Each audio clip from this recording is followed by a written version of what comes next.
Hi, everyone. Today I am chatting with Mary South, the author of You'll Never Be Forgotten. It's a short story collection and it is absolutely exquisite. When I first spoke with Mary, I had to tell her that I was fangirling a bit, not only because I was thrilled to be speaking with her, but because this collection is just absolutely amazing. And I have it right here, actually. Here it is. You'll Never Be Forgotten. Um, from the very beginning with Keith Prime, she had me hooked all the way through to Not Setsuko. Um, One of my favorite things that Mary said during our interview came when she was discussing her process for finding story and characters that are going to help her to develop the story, um, and be the voice of the story, really. And she said that she spends some time with the characters, sometimes not even writing, maybe taking notes or whatever, but really spending time with the characters and getting to know them and what their tendencies are and what they sound like and what do they like and not like and all those things. And that's so evident for me in this collection. With each of the stories, I felt like I knew who the person, not only knew who the person was, but I knew a version of that person in my real life in some way. And it felt so familiar. And I think that Mary just has a really fantastic and unique voice for sharing these stories. And I won't keep you any longer so you can get to the good stuff, which is hearing Mary talk about this collection. I hope you enjoyed as much as I did. She's absolutely wonderful and has so much to share. So here she is, Mary South, author of You'll Never Be Forgotten.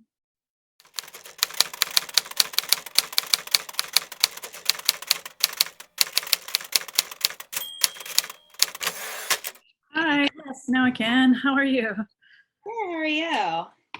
All right. It's a strange, strange time. That is a strange time. Yeah, where are you at? New York City. All right, how is that there? That's gotta be like, I was actually supposed to be there like 2 weekends ago, and I just keep thinking of like, it's not like a place that's meant to be empty, you know? Yeah, I mean, a lot of people are stressed. Yeah. They're um, limiting how many people can go in grocery stores at a time. So, I mean, all of that is important, and I'm glad they're doing that. Yes. Yeah, it's just yeah, it's a lot. Yeah. But okay, so yeah, just I guess I wanted to know, just a little bit about how this collection came about. I've read a lot. I've read it and I've read a lot about it. But I'm curious in your own words, why?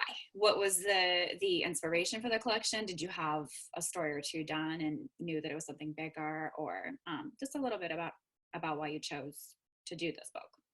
hmm so I guess some of the earliest stories date back to my MFA. For example, Not Setsuko, that actually closes out the book, is one of the first stories that I wrote. And part of it stems from like just being a millennial woman and growing up around seeing technology evolve and change, and noticing like how people interact with it, and like seeing it go from like a dial-up modem to now like instant updates on Twitter and instant interaction. And so I started to notice that I wanted to write in that direction. I've also had like a bunch of different weird jobs, such as doing SEO copywriting, which is figuring out how to make a website rank higher in Google. So I've done that. I've also worked for Google in terms of writing ad copy for them. So it was like, doesn't exist anymore, but at the time it was their version of Groupon, Google Right. Offers. So I was like, I did hundreds of those for different cities around the US, just like you can get like for $100 value for like a 20 or for a 25 or $50 value for a spa treatment or something like that. And I kept noticing that we're surrounded by all these different forms, partially because I had to create them, so like you'll go on WebMD and you'll Google an ailment and then you'll be directed to WebMD, and there's all this content and some of it's very harrowing and scary. And I always thought like maybe because I was creating some of this content, like who's creating this, you know, like how can I meet the consciousness behind some of these forms that we're now surrounded by? So I started to want to experiment in that direction. So hence you have the story that's in the form of a frequently asked questions page on a hospital's website. I was also simultaneously working with Diane Williams. I'm still involved with the journal, but in a more remote capacity. Yeah, I just saw a talk with, oh my God, help me, was Liza last night, and she was talking about Noon and Yeah. the magazine and everything, and you came up as someone that Oh, you enjoyed wonderful. working Yeah, with. Yeah. amazing. Yeah. She's such a talented writer too. Yeah. But yeah, I used to be one of the main staffers, and I'm still involved. But I was like there every week, and I was like helping Diane edit stories, and like it was sort of the opposite of like doing this like search engine optimization. And I thought like maybe I can do this very slow thing, which is like create art out of this very hyper rapid fast thing, and maybe I can say something interesting, reveal something interesting about these hyper rapid fast forms that we're all surrounded by. So that's sort of like part of the origin story of the collection. You had, you know, these first few, I almost said essays, these first few short pieces, and decided to make it a collection. I have to know where I've read Keith Prime now like 3 times. Uh-huh. And I'm just so curious about if you're able to explain your thought process behind, you know, seeing this future where human beings would be harvested, you know, for organs and for sale, and where that came from, other than the very obvious Amazon warehouse, you know, Right. that is filled with, you know, I'm just, God, I keep going back to it, like how you tied in this story of this woman who was, you know, suffering this loss and then doing this really, I guess I feel like when I was reading it, it seems so far off. And then I feel like in that same breath, I like, you know, I'll watch The Handmaid's Tale or something and say the same thing. Like it feels so far off, but then it doesn't. You know, The Handmaid's Tale actually feels closer and closer. But you know, reading your essay, there was this part of you thinking like, oh my God, that will your I'm sorry, I keep saying essay, your story. You think that's never going to happen. You know, the average reader or at first blush, the reader might think that, but then it starts to feel kind of like the way in which we consume things, like not that far off. And I guess I'm just curious about your thought process behind that one without giving Yeah. away too much. Thank you. Yeah. So speaking of The Handmaid's Tale, I get those vibes too a lot these days. And uh, like there was a photo, I think a friend of mine, Nicolette Polek, who's also a wonderful Yeah. short writer, posted it about like the first lady of Slovakia, like wearing a mask, and it like matched her, it was like blood red mask, and it like matched this like blood red dress she was wearing, and it gave me such, I know she's wearing it because of the virus and like Right. she's be like health conscious, but for me it like just seeing that image, my first thought was like these like Handmaid's Tale. I know. One of my friends in my writing group said that. She's like, I'm not trying to be dramatic. I feel that like a black van's gonna roll up, like, Yeah, and tell me like this just feels so end of, you know, part of what we're going through right now feels so like end of days in its own way. And I was like, I don't know. I don't think that's that dramatic. I think we're all having those feelings. I know. Yeah, but like to the point about the story, like your excellent question. I really love the book Never Let Me Go by Ishiguro. Okay. That also has to do with like clones who are, you know, it's more about their lives than it is about the bureaucracy or the world, but it's like clones who are ultimately have to give up their organs for normal people, quote unquote normal people. But what fascinated me so much about that novel is that they never question their basic reality. They never say this is an unfair system and we must fight to change it, and we shouldn't have to give up our organs. We should be able to live normal lives. instead they say like we should get more time before our donations because we're in love and we should have time to have a relationship, or these various reasons. And it made me think about like how we're all sort of indoctrinated into reality, into believing certain things until we can break with them or realize the ways in which they are warped. But we sort of have a lot of unquestioning assumptions first. And it's so easy to just order a product off of Amazon, like, order your hand sanitizer these days, or your toilet paper, whatever product, and not think about the actual human beings who are fulfilling those orders. And I sort of wanted to explore like how the reality indoctrination, but as well as like more of the bureaucratic side of that novel, like what it would be like to like be one of the doctors or be one of the people who's responsible for sort of taking human beings apart. So I then I got the idea of the nurse who takes care of these clones, all named Keith. And then I started to think, I started to think about the story that would develop out of that. So she's been indoctrinated into this reality where this is accepted and normal, and she's not really questioning it, right? It's not really questioned that these people are cloned and raised in comas and taken for parts. So what is she concerned about? She's concerned about her day-to-day. She's concerned about how to feed her family. She's concerned about, mourning the loss of her husband and healthcare and basically how to survive. So to me, there's like, that's a lot of where dystopia is really compelling, is like in the minuscule of the lives of people who are trying to survive, like in their day-to-day quotidian lives of like, okay, well, I need to buy, milk and eggs and bread. Like, how do I afford that in my current reality? So I kind of just wanted to explore the life of a warehouse worker in the Center for Keiths.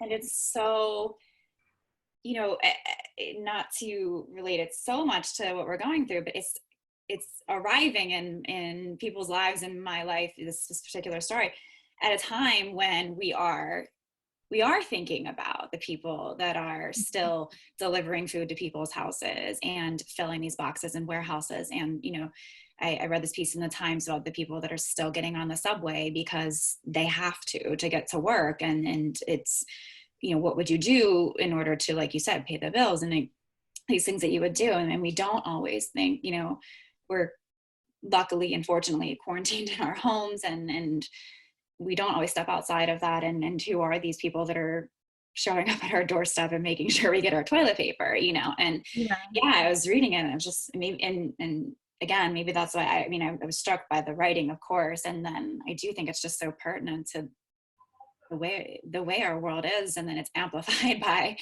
this particular scenario that we are currently in. It's just, I did base it a lot off of Amazon. I suppose you can sense with the use of the word prime and fulfillment, playing off the many meanings of those words. But it's really true. Like, there's a weird thing, again, this is like an indoctrination thing to me that I'm seeing with these workers these days, and that they're deemed essential workers and they're like holding things together. If we didn't have grocery stores, like, we just descend into mass chaos. And so we need people to bag the food and people to ring us up and people to stock the shelves. And so they're deemed essential workers, and yet there's all this like, well, they only get paid minimum wage. Like, they're essential, but like, how much do we really think they're worth? And that is so like upsetting to me. I think they're actually striking today, Whole Foods employees, and are they? Yeah, they're striking today. They're doing I forget what they called it, like a sit out or something. Okay. Like that. I'm all for that. I want them to. They want hazard pay. Yeah. And want free testing for the virus, and they absolutely deserve. That's like the bare minimum we can do. Exactly. That's the least. These are people we're asking to like be on the front lines of things. And I know the doctors are directly treating sick people, but they don't know what they're coming in contact with, and they're making, you know, not what they should be in any case that I've ever heard of. And yeah, they deserve that. It's yeah, it's just, I didn't know that was happening today, but I'm glad. I'm all for that. Yeah, yeah, same. I support them 100%. So I think they Yeah, deserve way more than that. I think they all deserve like massive raises and bonuses and like, you yeah, know, um, yeah, they're the essential workers of our country and of our economy. And right. it's so upsetting, some of like the rhetoric that's been going around Oh, about it, and even like the more broadly, like the president saying like, you know, well, if some people have to die so capitalism can live, you know, it's just like, what? This is I insane. know. I saw I like hate to even like utter the name, but I saw this quote from Glenn Beck the other day in a story I was reading. I don't know, it all starts to blur together, but where he said that he would rather die than ruin the economy. And I'm like, like, and that's what they expect from people, is like, you know, to give up your life so that our economy. It's like, and they aren't the people that would do that. It is the people who are showing up to work at Whole Foods, or Yeah, it never whatever. applies to them somehow. You know, it never applies to when you know, if Glenn Beck actually, if there was some way to be like, okay, you can press a button and, you know, give your life to the Dow Jones or something, he wouldn't. I don't think he'd do it. You know what I mean? Exactly, it's easier said than done. Yeah. um okay, well, I love that. That's yeah, that story just really really struck me. I mean, they all did, but I Oh, was thank curious you. about Yeah. that one. Of Um, course. I know. I just like feel, as a lot of people do, like a lot of frustration and anger and sadness about the way things have gone. I mean, in general, but like very pointedly since 2016. You know. So like one thing I know how to do about that is like put it into art somehow. So I know. yeah. Yeah, I know. That's what I keep telling myself. It doesn't feel important enough, or like I'm beating myself up thinking, you know, what else, but it is the thing that I know how to do. And so I keep trying to do that thing, because yeah, I don't know. I mean, I think that there will be a lot that comes out of this in the same way that it did when, of, you know, literature that comes out of it, and in the same way it did when the election occurred and it didn't turn out the way that many of us hoped. And you know, when the Me Too movement came into finally into the spotlight, and literature. And so I keep hoping that that's an important enough contribution. I do believe that it is. But yeah, it's hard not to feel discouraged It's by. hard. I mean, and especially now too. And but I think that, you know, the people who say that art doesn't matter are like have a vested interest in not having art matter. Yes. You know? So they want to keep things. They want to keep certain power dynamics in play, and Yeah. art out questions those. So Yep. Yep.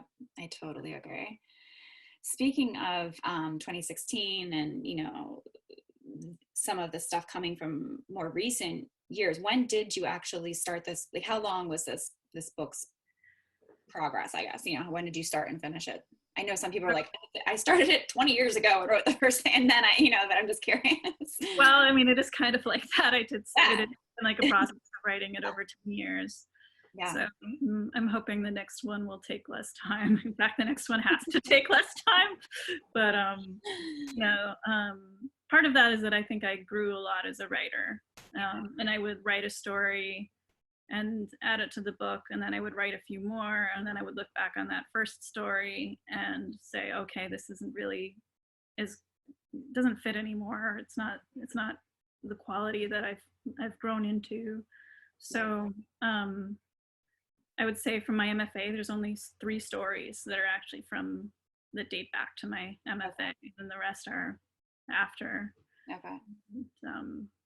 Yeah, I just wanted it. I wanted it to feel cohesive as a book too. So even though they're not linked stories and they all have different characters, and some explore technology more than others, I also wanted to feel like they should be grouped together. Yeah. I wanted to ask you a little bit about your writing process, because I think there's this like, notion that it has to be a very specific way for it to be called good or, Uh-huh. real. And yeah, I'm just curious about your day to day, or maybe, week to week. I know not all writers write every day. Because I do think it's intimidating to think like I had to get up at this time every day and do this thing for 2 hours, and it's really not practical for most people, especially when you're working like another job or two. I think there are no rules actually. For me, what I do is that I'll think of a piece of writing for a long time before I actually put any words down. So I just mull it over and I'll take notes and I'll journal about it.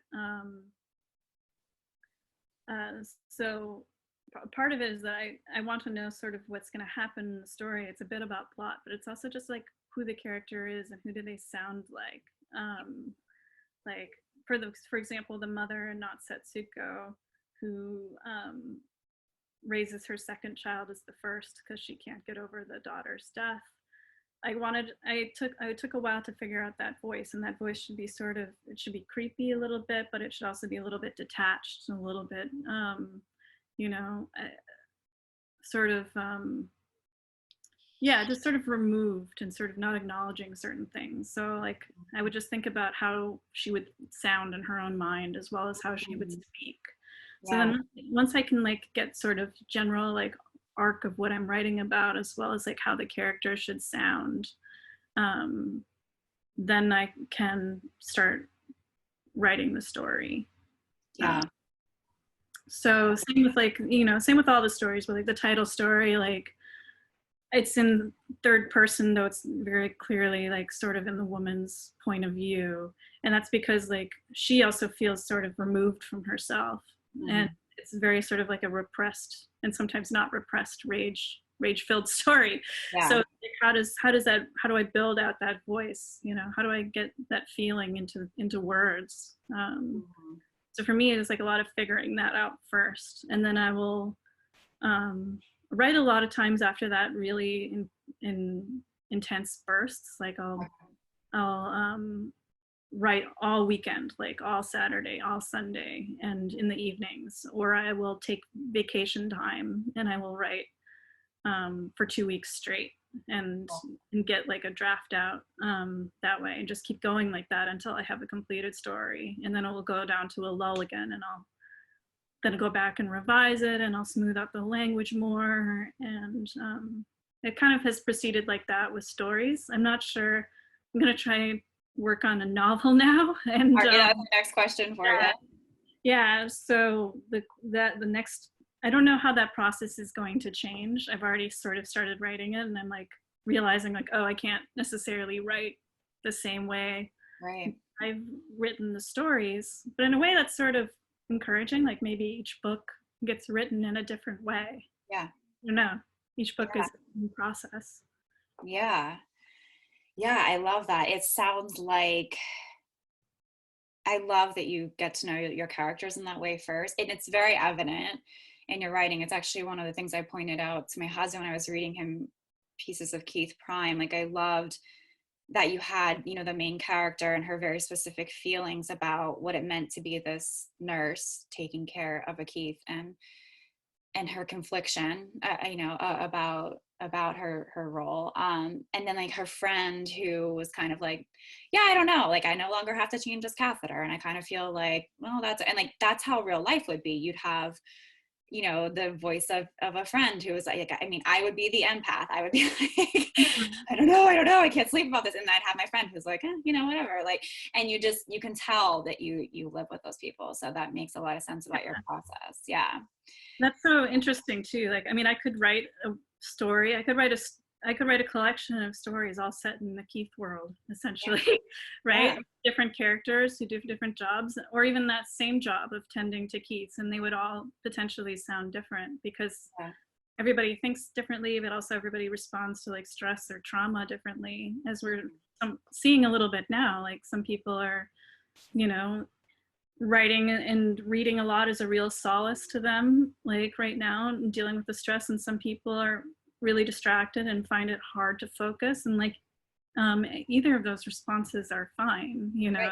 know. Um, Yeah. like so, you know, it's about finding like what consciousness am I inhabiting, and how do I represent that accurately on the Yeah. page? You know.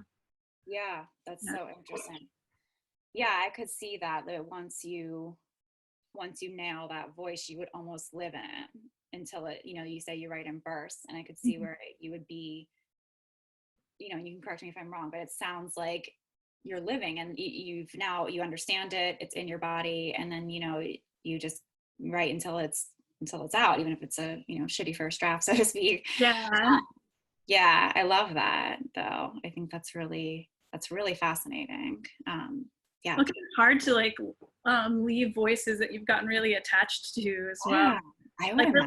loved in this collection, I loved writing the architecture story, and I like had so much fun with like this sort of cool, Yeah. like really smart, like sort of like not prodding, but like investigative voice of Yeah. this character, and it's sort of like melancholy as well. It's melancholy, smart, cool voice. And then so when the story was over, I was like, oh, maybe I can like go back into writing with that kind of voice again at some Yeah. point in the future, because I had so much fun with it, and like inventing these fictional buildings that are like very lushly described. Yeah. Yeah. So That's it cool. can be hard to let it go, but then maybe that's why writers develop a certain voice and then sometimes stick with it for a while, because they just not only have they really nailed it, but it's just so enjoyable to stay in that register. I don't know. Yeah. Yeah. I think that can trip you up sometimes too, because you think Mhm. like, am I too stuck in this voice? You know what I mean? Like, am I too stuck in this voice? But I think it's really, it's the only thing to do. And it's just, it's what you know how to do, and who you are. And I think that we just get sick of hearing ourselves sometimes, Mhm. but it is, I really, I like the idea of a person picking up any author's work and saying like, oh, this is Mary South's voice. I'd recognize it anywhere, like, and I Mhm. just think that that's really cool. Yeah, I could see that happening if I was writing fiction. I think mostly because my characters would be way cooler than I Yeah. It is am. really fun to write someone who would be way cooler than you. I'm like, she sounds like, I don't know, I could stay with her for a little longer. I love that. So who are you reading right now? Anybody that you're um, so or actually I started reading Emily Temple's new book called The oh, Lightness. I yeah, love books. I mean, you might have uh, intuited from the Ushiguro, but I love books that are like set in an enclosed world. yeah. So, and this all takes place in like a summer Buddhist camp for girls, and Okay. also really has a kind of cool girl voice to it. So Oh I'm my like really God. reveling in it thus far. Um, Yeah, so, but yeah, I have a lot of books on the to be read I nights know. now, and sometimes I'll have days where I just am able to read a lot, and then days where I'm just like refreshing Twitter and reading the news. I Yeah. know. It's balance, Sometimes I'm like, get my phone away from me. I can't look at this anymore. Like, I'm just Mhm. like looking and looking and reading. Like, I try to limit myself, but sometimes it's especially hard right now with everything that's going on. So, Yeah, this is um, oh, sorry. no, I was gonna say, yeah, I feel like my TBR pile just keeps growing and growing, and this has been so interesting because I do feel like I am on top of, who's doing what and whatever, but even doing this, I've discovered so many new authors, and it's so exciting, It'll be interesting to see like what happens after, once we're able to go back into I bookstores. know. If some of these, if we'll just sort of like go back to the way it used to be, which is fine, it was working fine, or if this will like inform it somehow, if there'll be like a mix when an author launches a book of like digital events and bookstore programming. I don't know. It'll be I'm interesting. curious too. Like I attended, like I said, I heard Eliza speak last night because I went to the Triangle House had a panel that they're doing. They're doing, I think, once every week or week and a half, which is wonderful. And this was with literary magazines, and so that's where I heard her speak with a few other a few other people from different literary magazines. And I know for me, at least, like, I mean, I saw there were 40 something people that like didn't even have their cameras turned on or were just tuned in. And like, I just think as someone who hasn't published a book yet and is still figuring out, you know, how to access all these things, I do hope that some of it stays around, in the sense that I think that accessibility thing, it is intimidating, you know, to, or maybe you really can't get to the bookstore to see the person that you want to see or whatever. And I do think that I have taken advantage of so many more online resources as a result of this. Just, I'm like, give me the knowledge. Like, I'll take whatever. And I think, I do hope that some of that sticks around. It's been, I would like more of a balance. I'd like to, I'd like, yeah, I'd like to be able to like go to the bookstore and then also maybe learn. But I am curious as well how much of it will stay around. And, you know, yeah, it's interesting. We'll see. I don't know. It's only time will tell, I guess. Yeah. I mean, that's a more positive way of thinking about some of it, is like, what will we learn that we can incorporate after, you know, the crisis has passed. Well, I'm so glad I got to chat with you. It was such a pleasure. Okay. And I'm just obsessed with this book. I already bought it for 2 people. So Oh, yeah, I'm really hoping that like once this is over, like I did do one bookstore event, which really meant a lot to me. yeah. I'm hoping I'll just be able to like walk into a bookstore and find it like a few months from now or something. I hope so. Yeah. I'm holding on to that image. Yeah, I know. One of our local independent bookstores, we have a couple, but White Whale is a really popular bookstore here. They have some copies of your book, and they ended up getting all their inventory to their house. And so they're now mailing, like packaging it themselves and mailing books, which I'm so glad for, because I love them. And they're the sweetest family, and I want them to stay around. Yeah, but also because they're, like that's really important. It's like I want them to be here after. yeah, right. But yeah, so anyway, I'm just thrilled to be able to talk to you and learn more Thank you about. so much for reading it. Of course, yeah. No, I feel like I came back here before I came to talk to you, and I was like, I feel like I'm gonna be like such a geek because I'm obsessed with this book, and she's gonna think I'm the biggest nerd. No, I'm a big nerd. I mean, I wrote a whole story about like a nerdy TV show. Exactly. And then I was like, you know, we're all fellow nerds at this point. Like, but well, I'll keep you posted. I have another 2 interviews going up before yours, and then yours will be up. But I'll let you know when everything's, you know, going on the site. So yeah. But thanks so much, Mary. Thank you so much, Caroline. I really appreciate it, and Of course. I'm wishing you the best for you and your family. And thank you. Same. So. Stay healthy, please. New York City freaks me out right now. It's like, it's a little scary, but yeah, I have several friends there, and I'm like, oh my God, just please, like, I know it's scary. So I'm thinking of you. Yeah. Thank you. Yeah. But stay healthy, and I will keep you in the loop. Okay. All right. Bye.